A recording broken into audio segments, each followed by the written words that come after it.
मानवी शरीर म्हटल्यानंतर सर्वप्रथम जे कार्य आहे ते आहे हृदयाचं आणि त्यानंतरचं महत्त्वाचं अवयव म्हणजे किडनी. किडनी म्हटल्यानंतर अमरावतीतच नव्हे तर संपूर्ण महाराष्ट्रामध्ये एक नाव अतिशय आदराने घेतले जातं आणि ते नाव म्हणजे डॉक्टर अविनाश चौधरी. अमरावती शहरामध्ये नेफ्रोलॉजिस्ट म्हणून प्रख्यात असलेले आणि महाराष्ट्रभरातून ज्यांच्याकडे आपले रुग्ण वेगवेगळ्या प्रकारची नोंदणी करून बाहेर गावावरून उपचारासाठी खास करून अमरावतीमध्ये येत असतात असे doctor Avinash Chaudhari as a nephrologist म्हणून विदर्भ न्यूजसोबत आता जुळणार आहेत. सर नमस्कार.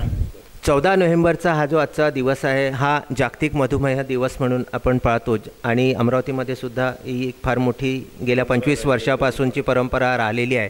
तर या अनुषंगाने मला आपल्याला आज एक प्रश्न असा विचारावासा वाटतो की नेमकं एखादा पेशंट जो आहे मधुमेहाचा तो आपल्या इथे ॲडमिट असताना म्हणजे रुग्णालयामध्ये ॲडमिट असताना आणि त्यानंतर घरी गेल्यावर म्हणजे रुग्णालयामध्ये ॲडमिट असताना त्यांना नर्सेसनी कुठल्या प्रकारे कशा प्रकारे वागणूक दिली पाहिजे आणि घरच्यांनी त्यांच्यासोबत घरी गेल्यानंतर कशा प्रकारचं ट्रीट केलं पाहिजे जेणेकरून मधुमेही जो असतो तो आपलं आयुष्य जे आहे ते लॉंग करू शकेल. सर्वप्रथम तुमचे आभार व्यक्त करतो की यावेळेसचं जे थीम घेऊन आपण आलेलो आहोत जागतिक मधुमेह दिनानिमित्त नर्सिंग किंवा नर्सेस त्यांची जबाबदारी आणि डायबिटीस मेलाइटस अतिशय महत्त्वाचा आणि प्रामुख्याने जो आतापर्यंत थोडासा दुर्लक्षित केलेला विषय आहे. पण जेव्हा जगाने याच्याकडे कॉन्सन्ट्रेट केलेलं आहे तर निश्चितचपणे याच्यावर सुधारणा होईल. सांगायचं एवढंच वाटतं की डायबिटीस आणि फिजिशियन डायबिटीस आणि रुग्ण हा विषय संपूर्ण होत नाहीत कारण यात सगळ्यात मधातला जो दुवा आहे तो नर्सिंग स्टाफ असतो. डायबिटीसच्या रुग्णांना केस आणि नखं जर सोडली तर त्याच्यावर सगळे अवयव जे डायबिटीसने ग्रस्त होतात.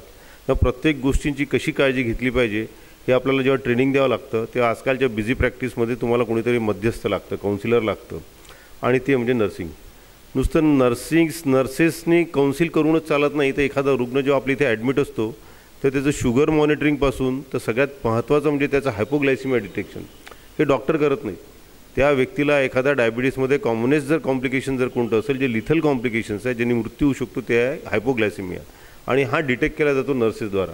कारण एक तर ब्लड शुगर तपासणी करून ते डिटेक्ट करतात किंवा एखादा रुग्ण त्यांना सांगायला लागतो की हा मला कसं तरी वाटतं, घामल्यासारखं वाटतं, अनइझीनेस आहे किंवा त्या रुग्णाला अचानक त्यांना अनकॉन्शियसनेस झालेले आढळतं तेव्हा nurses first of all diagnose करतात की या पेशंटला हायपोग्लायसिमिया झालेला आहे.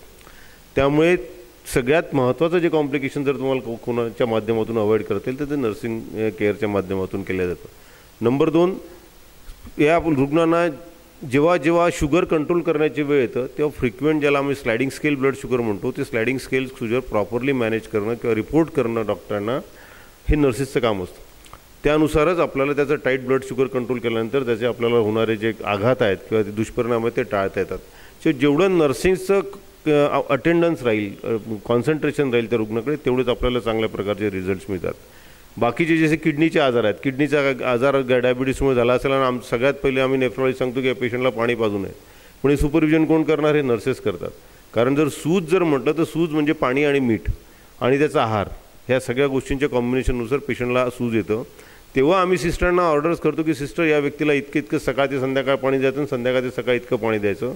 आणि हे सुपरविजन जर नर्सिंगच्या माध्यमातून जर चांगलं केलं तर आपल्याला त्याचे रिझल्ट्स फार चांगले येतात. लगेच सूज आपल्याला कमी झालेली दिसतं, औषध उपचाराला दाद देताना दिसतं. पण जर सिस्टरचं जर त्याकडे लक्ष नसेल तर या पेशंटला तहान अतिशय जास्त लागते, शुगर लेवल जास्त असल्याकारणामुळे किडनीच्या आजारात तर ते निष्काळजी जर जर पाणी पित राहिले तर तुम्हाला रिझल्ट्स मिळत नाहीत. तर चांगल्या प्रकारचे जर रिझल्ट्स पाहिजे असेल किडनीच्या आजारात तर तुम्हाला वॉटर अँड सॉल्ट रिस्ट्रिक्शन करायचं असतं. आणि जेव्हा सिस्टर सांगतं ती प्रेमाने जेव्हा सांगतं तेव्हा पेशंट्स लवकर ऐकतो. डॉक्टरांनी सांगितलं तर तो अर्धा ऐकायला तयारच नसतं कारण त्यांनी फी घेतलेली असते. हा एक दृष्टिकोन आहे. आणि सिस्टरने सांगितलं तर कुठेतरी मायाचा हा काय बुवा आपुली सिस्टर सांगते, बहीण सांगते, आई सांगते असं एक रिलेशन त्यामध्ये असल्याकारणामुळे ते लवकर फॉलो करतात आणि त्याच्यात सत्यता आहे हे लवकर ॲक्सेप्ट करतात. नाही तर डॉक्टरचं काहीतरी काम आहे बोलून जायचं म्हणून बोलून गेले असं होतं. त्यामुळे मला असं वाटतं अशा केसेसमध्ये तुम्हाला निश्चितच त्यांची मदत होते. तिसरं आहाराच्या बाबतीत सुद्धा जेव्हा आपल्याला मॉनिटरिंग लागतं तेव्हा सिस्टर जेव्हा समजून सांगतात की जेवणामध्ये एवढंच मीठ घेतलं पाहिजे, ते कसं डिस्ट्रीब्यूट केलं पाहिजे. आमच्याकडे वेळ कमी असतो, आम्ही थोडक्यात सांगतो की एवढं मीठ, चिमूटभर मीठ सकाळी खायचं, चिमूटभर मीठ संध्याकाळी खायचं आहे. पण ते कशा प्रकारे डिस्ट्रीब्यूट करायचं आहे जोपर्यंत ती सिस्टर चांगल्या प्रकारे समजावून सांगत नाही तोपर्यंत ते संतुलित मीठ घेत नाही, त्यामुळे पेशंटला प्रॉब्लेम्स येतात. दुसरी गोष्ट, या लोकांना भ्रमिष्ठताचे पुष्कळसे प्रॉब्लेम्स असतात, तेव्हा प्रॉपरली मेडिसिन डिलिव्हर झालं की नाही आणि त्याचं रिपोर्टिंग करून घेणं इंडोर पेशंटमध्ये, हे सुद्धा नर्सेसचं काम आहे. घरी गेल्यावर नर्सेसची जबाबदारी ही त्या रुग्णाची आई किंवा बहीण किंवा मिसेस हे उचलते. त्यामुळे त्या व्यक्तीलासुद्धा आपल्याला नर्सच म्हणायचं असतं. ती आई त्याचं नर्सिंग करते म्हणून ती नर्स आहे, बहीण नर्सिंग करते म्हणून ती नर्स आहे, बायको नर्सिंग करते म्हणून ती नर्स आहे. त्यामुळे ही आपण नुसतं नर्स हा शब्दशः न जाता whosoever is taking care of it is a nurse. तो नर्सिंग करतो तो नर्स आहे. मग it can be male nurse, it can be female nurse. आणि यांची जबाबदारी डायबिटीसच्या रुग्णांमध्ये फार अतिशय जास्त आहेत. रात्रीच्या वेळेस त्यांना हात पकडून घेऊन जाणं जरुरी असतं. That is also part of nursing. कारण यांच्या पायाचे स्पर्शज्ञान कमी झाल्यामुळे त्यांचा बॅलन्स जातो, अंधारात त्यांना दिसत नाही.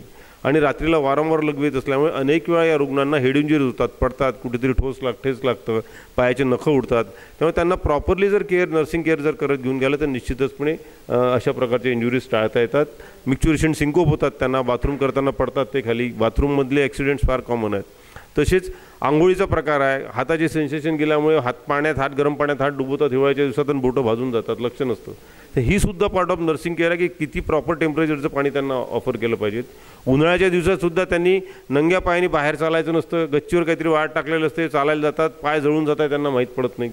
त्यामुळे ही सुद्धा ते इन्स्ट्रक्शन ऑब्झर्वर जो असतो, माझ्या मते म्हणजे नर्स हा शब्दशः न जाता whosoever is taking care is a nurse, is whosoever giving in nursing is a nurse. मग ती आई असो, बहीण असो, भाऊ असो किंवा घरातला कोणता अटेंड असो, या व्यक्तीला तुम्हाला चांगल्या प्रकारे पेशंटला चांगल्या प्रकारे काळजी घ्यावी लागतं. त्यामुळे मी नेहमी म्हणतो की डायबिटीस एका रुग्णाला जर एका व्यक्तीला जर घराण्यात झाला तर त्या घराण्याला डायबिटीस झाला असं म्हटलं गेलं पाहिजे. जोपर्यंत त्या घराने संपूर्णतः कुटुंबाने जोपर्यंत आत्मसात करत नाही की आपण डायबिटीस रुग्णाचे पालक आहोत, पाल्य आहोत, जे कसं किंवा केअरटेकर आहोत, म्हणजे आपल्या घरातल्या सगळ्या लोकांना डायबिटीस झालेलं, हे जोपर्यंत ते आत्मसात करत नाही तोपर्यंत त्या व्यक्तीची चांगली शुश्रूषा केल्या जाऊ शकत नाही. कारण घरात सण येणार म्हणजे पुरणपोळी होणार, श्रीखंड होणार, अनेक गोड पदार्थ होणार, मग त्याचीसुद्धा खायची इच्छा होणार. आणि मला असं वाटतं की सगळं कुटुंबाने जर समजलं की आम्हाला सगळ्यांना डायबिटीस आहेत, अशा प्रकारचे गोड पदार्थ घरात शिजणार नाहीत ज्या फार घातक आहेत. It is also part of nursing की नाही बा आम्हाला या व्यक्तीची जर काळजी घ्यायची आहे तर आम्हीसुद्धा गोड खाणार नाही. त्यामुळे मला अशा प्रकारचं जर ॲप्रोच जोपर्यंत तुम्हाला मिळणार नाही तोपर्यंत चांगल्या प्रकारचे आपल्याला काळजी घेता येणार नाही.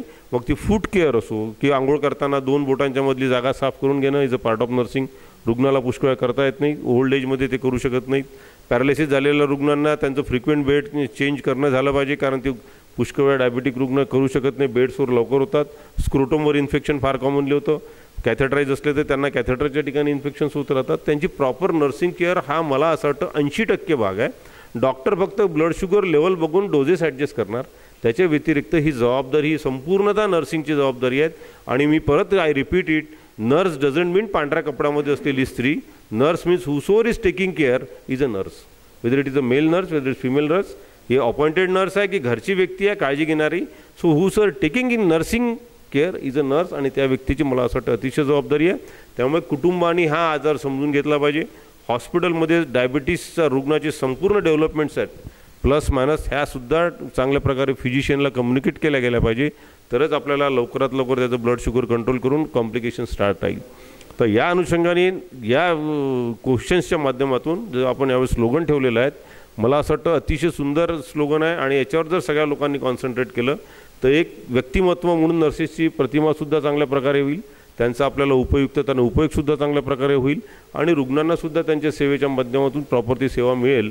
तर हे एक वर्षभर याच्यावर चांगल्या प्रकारचा आपण सगळे मंडळी अभ्यास करू आणि फोकस करू, आणि जास्तीत जास्त रुग्णांना नर्सिंग केअर काय आहे आणि नर्स म्हणजे काय ही डेफिनेशन परत आपण एकदा समजावून सांगू, आणि त्या माध्यमातून त्यांची आपल्याला शुश्रूषा करण्याचा प्रयत्न करू.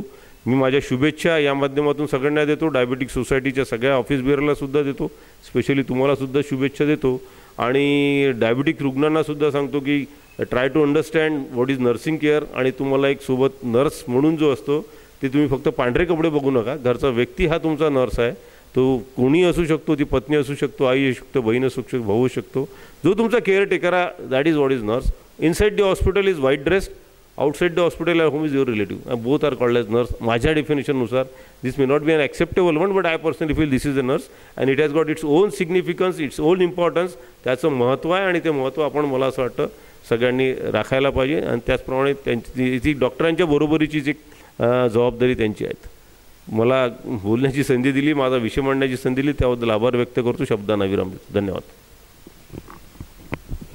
खूप चांगलं मार्गदर्शन नर्सिंगच्या बाबतीमध्ये आणि मधुमेही किंवा कुठलाही रुग्ण हा ज्यावेळी आपल्या हॉस्पिटलला ॲडमिट असतो किंवा घरी ॲडमिट असतो तर त्या ठिकाणी जे नर्सिंग त्याला मिळतं त्याच्यावरतीच डॉक्टर अविनाश चौधरी यांनी आपल्याला सांगितलं आहे की 80% नर्सिंगवरती हा रुग्ण बरा होतो. डॉक्टर्स फक्त 20% भूमिका त्याच्यामध्ये वेगवेगळ्या रिपोर्ट्सच्या आधारे ठरवून त्याला डोजेस देत असतात आणि बाकी सगळी जी जबाबदारी घ्यायची असते ती कुटुंबातल्या ज्या व्यक्ती तो ती जबाबदारी स्वीकारतो त्याला आपण मेल नर्स फिमेल नर्स असं सुद्धा संबोधू शकतो. म्हणजे त्या कुटुंबातल्या व्यक्तींनी स्वीकारलेली जबाबदारी ही किती महत्त्वाची असते हे या अनुषंगाने आपल्याला माहिती पडलेलं आहे.